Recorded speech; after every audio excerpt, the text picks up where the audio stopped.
Horror कहानियां थी। शब्द, तुझे भरोसा नहीं ना तो फिर जा अपने कमरे में जाकर देख। तेरे पलंग के नीचे तुझे तेरी माँ की हड्डियां मिलेंगी। प्रभात दौड़कर अपने कमरे में जाता है और अपने पलंग के नीचे देखता है।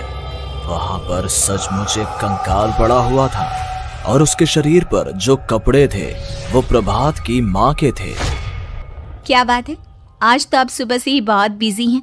ऐसा क्या लिख रहे हैं? बस एक फैमिली की कहानी लिख रहा था। जैसे हमारी फैमिली है ना, तुम, माँ और मैं, लेकिन थोड़े अलग तरीके से, क्योंकि ये कहानी हॉरर है और इसमें जो आदमी है ना, मैंने उसकी बीवी को मार दिया है। मतलब कहानी में ऐसा लिखा है। और जानती हो, उसके बाद जो बीवी है ना, वो एक बुरी आत्मा बन जाती है। क्या बेटा, इस तरह की डरावनी कहानियां क्यों लिखता है तू? जानता है ना, हम जो सोचते हैं, जो लिखते हैं, हमारा दिमाग पूरा दिन वैसा ही होता रहता है। माँ, परेशान होने वाली क्या बात है? राइटर हूँ मैं, मेरा तो काम है कहानियां लिखना। और वैसे भी ये सिर्फ एक कहानी है माँ, कोई सच नहीं है। उसके बाद कुछ दिन बीत जाते हैं। एक रात प्रभात को अपने ऑफिस से लौटने में देरी हो जाती है। रात के लगभग 12 बजे हुए थे। प्रभात जैसे ही अपने घर पहुंचता है, उसने देखा कि उसकी पत्नी दुर्गा डाइनिंग टेबल पर उसका इंतजार कर रही है। आ गए आप? कब से आपका इंतजार कर रही थी। देखिए ना, खाना भी ठंडा हो गया है।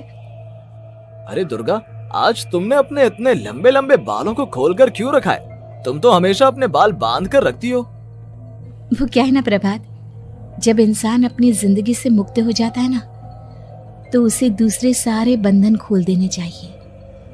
इसलिए मैंने अपने बालों के बंधन भी खोल दिए। ये तुम किस तरह की बातें कर रही हो? तुम ठीक तो हो? मैं बिल्कुल ठीक हूँ प्रभात। अच्छा चलो खाना खाओ। वो क्या है ना दुर्गा, मुझे भूख नहीं है। ऑफिस में कुछ खा लिया था। कोई बात नहीं, मैं तुम्हारे लिए एप्पल काट देती हूँ, एप्पल खा लो। नहीं दुर्गा, मुझे नहीं खाना है, मेरा मन नहीं है यार। तभी अचानक से दुर्गा अपने हाथ में एक बड़ा सा चाकू लेकर प्रभात पर हमला कर देती है। प्रभात अपने आप को बचाने की कोशिश करता है। आज मैं तुझे नहीं छोड़ूंगी, तुझे अपने साथ लेकर जाऊंगी अपनी दुनिया में। ये क्या बोल रही हो तुम? तुम्हारा दिमाग खराब हो गया है। आखिर तुम हो कौन? दुर्गा अपनी गर्दन टेढ़ी करते हुए बोलती है, मैं दुर्गा हूँ, तुम्हारी पत्नी। ध्यान से देखो मेरी आंखों में। प्रभात बुरी तरह से डर जाता है और घबराहट में वो चाकू अपनी पत्नी के पेट में मार देता है। उसकी पत्नी की वहीं के वहीं मौत हो जाती है और उसकी चीख की आवाज सुनकर उर्मिला दौड़ते हुए बाहर आती है। ये तूने क्या किया प्रभात? तुमने अपनी पत्नी का खून कर दिया। लेकिन तू तो उसे बहुत प्यार करता था बेटा। तूने बहू को क्यों मार डाला? माँ, ये आपकी बहू नहीं थी, इसके अंदर कोई बुरी आत्मा घुसाई थी। मैं नहीं जानता ये सब कैसे हो गया, लेकिन वो मुझ पर हमला कर रही थी, मुझे मारने की कोशिश कर रही थी। माँ, मैंने कुछ नहीं किया। ये तूने क्या कर दिया बेटा? दुर्गा ने मुझे कहा था कि वो तेरी कहानी को उस कैरेक्टर की तरह एक्टिंग करके तुझे डराने की कोशिश करेगी। अरे वो तो तेरे साथ मजाक कर रही थी। हे भगवान, ये क्या हो गया? इसका मतलब दुर्गा। लेकिन माँ, मैंने जो कहानी लिखी थी उसमें भी ऐसा ही हुआ था। उस औरत ने अपने पति के साथ मजाक किया और गलती से उसके पति ने उसके पेट में चाकू मार दिया। मेरी कहानी सच कैसे हो सकती है? माँ, मुझे बहुत डर लग रहा है। अब ये सोच, दुर्गा की लाश का क्या करें हम? अगर गलती से भी ये बात बाहर फैल गई ना, तो तुझे पूरी जिंदगी जेल की सलाखों के पीछे रहना पड़ेगा।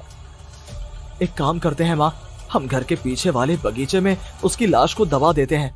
अगर कोई पूछेगा तो कह देंगे कि उर्मिला अपने मायके गई और फिर एक दिन हम भी अचानक यहाँ से कहीं दूर चले जाएंगे। कोई नहीं आएगा हमें पूछने, कोई नहीं आएगा माँ, बाद में जो होगा हम देख लेंगे। प्रभात अपनी माँ उर्मिला की मदद से दुर्गा की लाश को अपने घर के बगीचे में गाड़ देता है। कुछ दिन तो ऐसे ही बीत जाते हैं, लेकिन एक दिन अचानक रसोई से आ रही कुछ आवाजें सुनकर प्रभात की नींद खुलती है। प्रभात ने देखा कि वहां पर एक लंबे बालों वाली औरत दूसरी तरफ चेहरा करके खड़ी हुई थी। कौन है? कौन है वहां पर? अरे कौन हो तुम? मैं दुर्गा हूँ प्रभात। क्या हुआ? मुझसे इस तरह के सवाल क्यों कर रहे हो तुम? तुम दुर्गा नहीं हो सकती। दुर्गा तो प्रभात, मैं तुम्हारी पत्नी हूँ, तुम मुझे कैसे भूल सकते हो? 4 दिन के लिए मायके क्या चली गई, तुम तो मुझे भूल ही गए। अब अगली बार ना मैं कहीं नहीं जाऊंगी। पता चला तुमने तो मुझे पहचानने से ही इनकार कर दिया। नहीं, तुम दुर्गा नहीं हो सकती। तुम दुर्गा हो ही नहीं सकती। मैं जानता हूँ ये सब क्या हो रहा है। मैंने अपनी कहानी में लिखा था कि उस आदमी की पत्नी की मौत के बाद एक बुरी आत्मा उसका रूप लेकर उसके घर में आ जाती है। तुम वही हो ना? और अचानक से खूबसूरत दुर्गा का चेहरा काला पड़ जाता है। उसकी आंखें लाल हो जाती हैं और पूरे शरीर पर बाल, लंबे नुकीले नाखून, उसके दोनों पैर उल्टे हो जाते हैं और बेहद डरावनी आवाज में वो चिल्लाकर कहती है, बुरी आत्मा, मेरा खून करके मुझे अपने ही घर में गाड़ कर तू मुझे बुरी आत्मा कह रहा है? मैं तुझे छोड़ूंगी नहीं। और अचानक से प्रभात के घर में बेहद डरावनी आवाजें गूंजने लगती हैं। घर में चारों तरफ बहुत सारी बुरी आत्माएं नजर आने लगती हैं। प्रभात घबरा कर अपनी माँ को आवाज देता है, माँ कहाँ है आप? जल्दी आइए माँ, देखिए ना ये सब क्या हो रहा है। प्रभात ने देखा कि अचानक से उसकी माँ कमरे से दौड़ कर आती है। क्या हुआ प्रभात? और ये लोग कौन है? इन सब की गर्दन टेढ़ी क्यों है? इनके बाल खुले हुए। हाँ प्रभात, ये सब लोग तो मुझे मरे हुए नजर आ रहे हैं। हाँ माँ, ये सब लोग मरे हुए ही हैं और ये ठीक वैसा ही हो रहा है जैसा मेरी कहानी में हुआ था। लेकिन मेरी कहानी के हिसाब से तो आप भी। अचानक से उर्मिला का रूप बदल जाता है। वो भी एक डरावने साए की तरह बन जाती है और बेहद डरावनी आवाज में चिल्ला चिल्ला कर कहती है, मर गई तेरी माँ। जानता है, कल रात जब तू सो रहा था ना, तो मैंने उसके शरीर का सारा खून पी लिया। अब बस हड्डियां बची है उसके शरीर में। नहीं, ऐसा नहीं हो सकता।